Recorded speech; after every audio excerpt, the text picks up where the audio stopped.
In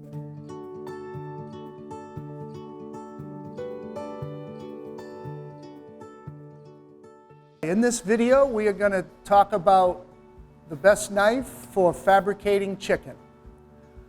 So here we have a whole 5-pound chicken.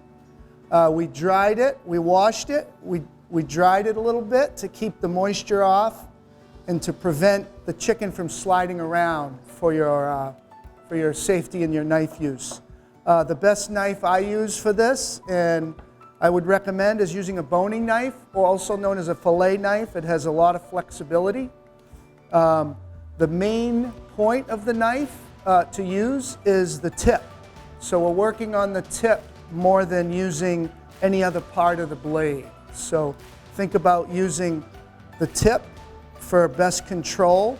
It does take a lot of practice. You could use a safety glove if you chose to while you're training. I feel like I'll be fine, so I'm going to not use the glove today. But I would recommend putting the safety glove on before you start practicing. And again, using the tip and the claw technique to keep the knife from touching your fingertips when you're moving it back and forth.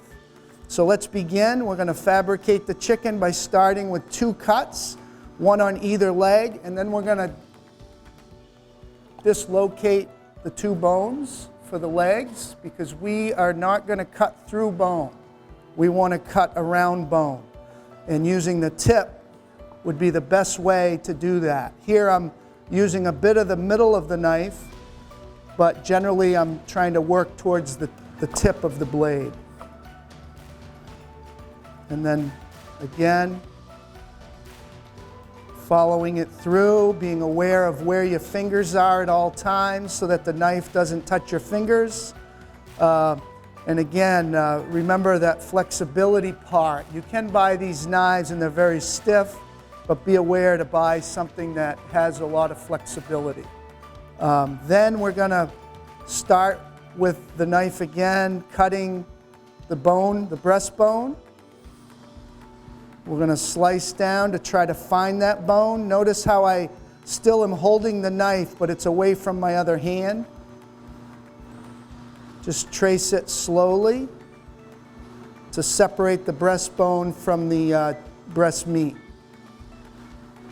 Be aware that immediately the tenderloin is right in there, which can be used for something separate than what we're going to use today. Using your thumb to separate the meat so that as you're using the tip of the knife, you're following the bone and you're sort of becoming familiar without really seeing the bone fully. Because be aware, you're keeping your hand away from the blade and you're slowly separating the breast from the bone. I'm going to spin that around, follow the wishbone on this cut, and I'm using the tip to find my way around the structure of the breastbone. Here I have a little bit of cartilage in there. Ideally, you're going to take long, gentle strokes with the blade versus many short strokes. But as you begin training in this area, you'll probably make many shortcuts, which makes it a little more dangerous. But the longer the slice, the more successful you'll have with the meat without shredding up the meat too much. Also removing most of the meat from the bone. You can see there's still a little bit of meat in there, which can be used. And of course, we're going to use it as a stock. So we'll make a chicken stock later. This is the only time I'll cut through the bone. We do have one more wing to cut.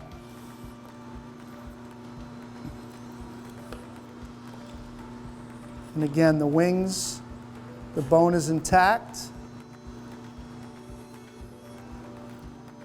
If you cut through the bone, it often will bleed into the meat, and even though it's you're regulated 165 degrees, your customer will presume the meat is raw. So be aware that cutting through a bone will create more of a problem than a solution. I take the tips off the wings and put the tips into the stock.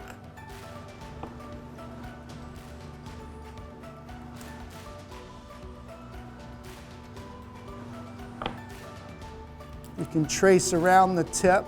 Of course, you want to do that very slowly. Maybe I'm doing it a little fast for demonstration.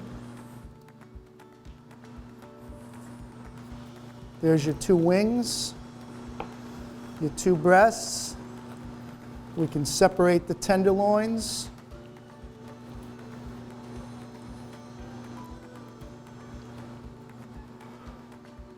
And lastly, for the last two pieces, we're going to separate the drum and the thigh.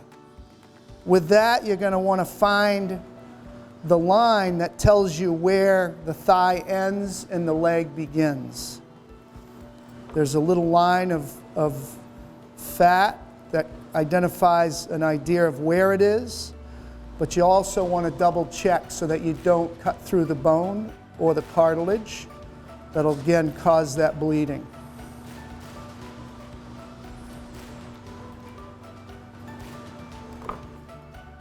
So I have a little bit of the cartilage cut, so I'm going to try a little better next time. And go slow. And that's a perfect cut there. So for the 8-piece fabricated chicken, we have 2 thighs, 2 drumsticks, 2 wings, 2 breasts, and you can even count 2 tenderloins if you choose. But that is a classic fabricated chicken. So now we're going to talk about cutting vegetables for a recipe that we have, a roasted root vegetable dish to go with our baked barbecue chicken. These vegetables came from Emery's Farm, which are fantastic. Organically grown, perfect food for this purpose. We're going to start, the way we approach roasted root vegetables is we actually blanch the hard vegetables beforehand to soften them up, to get them more interesting for the students.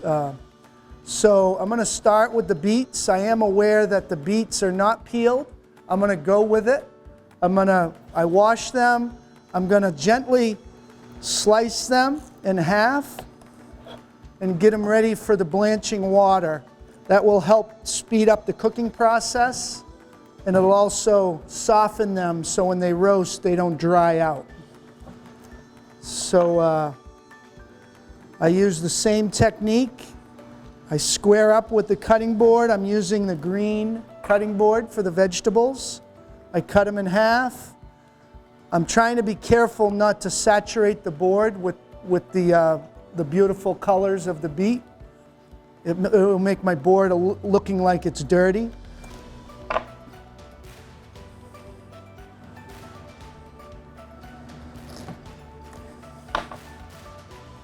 It's nothing better than seeing a student eat roasted root vegetables.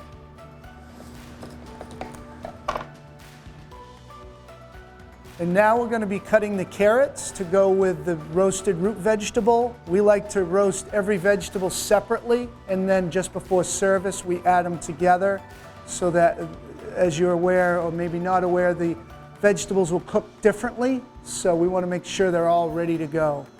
So I'm going to peel the carrots. Again, I'm using both sides of the peeler for speed.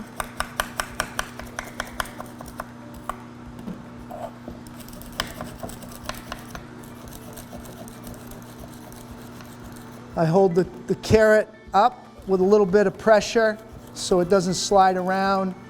It's one of those items that you want to get good at, because peeling fresh local carrots is a great thing for the students. So I have my peeled carrots. I'm going to be mindful about how I cut the tips off so I have least waste as possible. I'd rather it go on the student's plate than in the compost pile.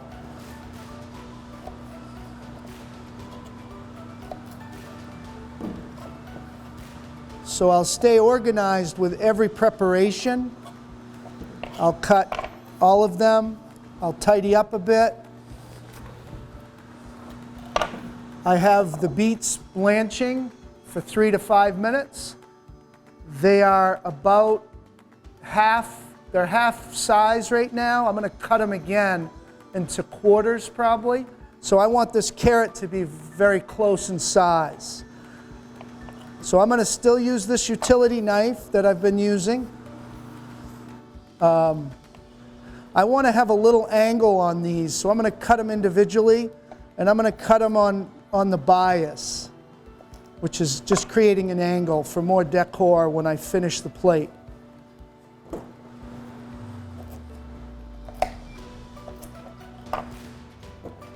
I'm using the claw technique. I'm holding on to the carrot the best I can. It does not have a flat surface, so I want to be very careful. It does roll a little bit.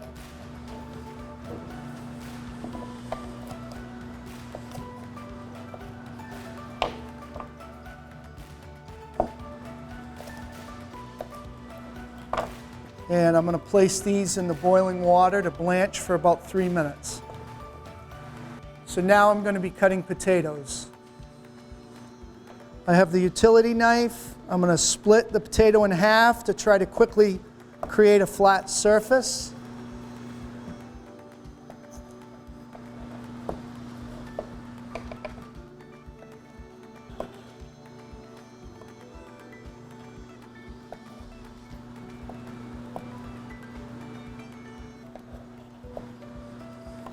I'm looking at the potatoes to see the uniformity. The same size will cook at the same pace. So I'm going to try to make all the potatoes the same with relative to the size of the carrot and the beets. So everything looks nice on the plate for presentation. So I'm going to decide to go with this size cut. I think 1 or 2 of these with 1 or 2 pieces of each of the other vegetables will make a nice full cup, 3/4 cup portion, depending on the recipe that I need to do. So I'm going to go, I think I'm going to cut these in another. Those look very similar there. This one I'll cut into 3. So when you're working with local farmers, you're going to have random sized product. And it's beautiful stuff, so I'd rather work with a random size when it's perfect food like the local farmers produce. I'm using the utility knife. I like this knife. It gives me a lot of flexibility. I have good control. It's a good size for my hand. This is an 8-inch utility knife, and it's ideal for many things. So now I'll season the potato because we're not going to blanch these potatoes. I'm going to oil them and season them just as I will the carrot separately with some garlic, onion powder, black pepper, and dry thyme.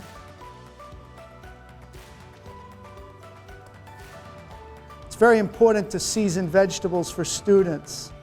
The more flavor they experience, the more they'll be interested in a lot of variety of foods. They'll become more ready.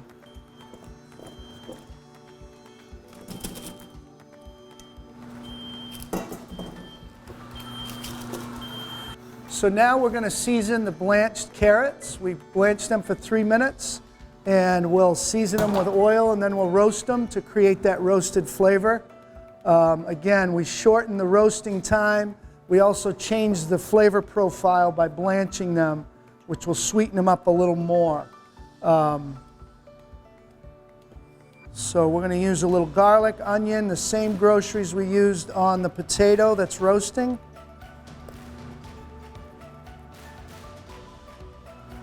We'll toss them in the oil, lay them out on the tray, get them ready for the roasting. We're going to partner this tray with the beet that we did the same approach with. The beet cooks a little longer. They're a little more dense. I find that the students will be more appreciative if they're softer before they are roasted to be dry. I am going to leave the peel on the beet.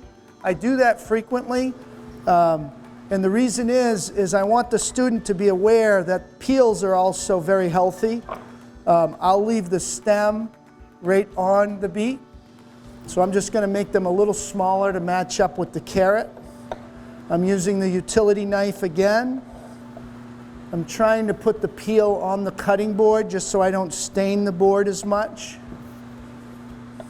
versus the core or the center of the beet. It's very colorful in art class, but when you're trying to use your cutting board for multiple uses, it would be hard to clean.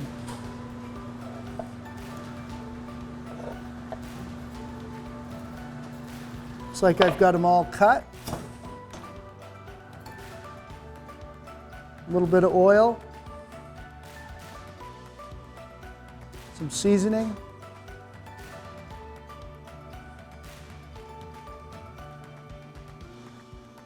I'm trying to minimize using salt. If I do use salt, it's at the very end of the food. If you use it early, for example, a soup, it's going to compound the sodium, whereas at the end, it would have less.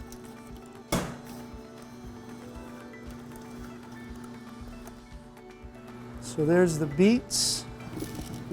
So we'll roast these vegetables for about 20 minutes. They should be able to catch up to the potatoes. And then we can choose the size of our portion for the plate to go with our roasted chicken. So we're going to wrap up this last recipe. We had the roasted root vegetables. We have carrots, beets, potatoes, all grown locally.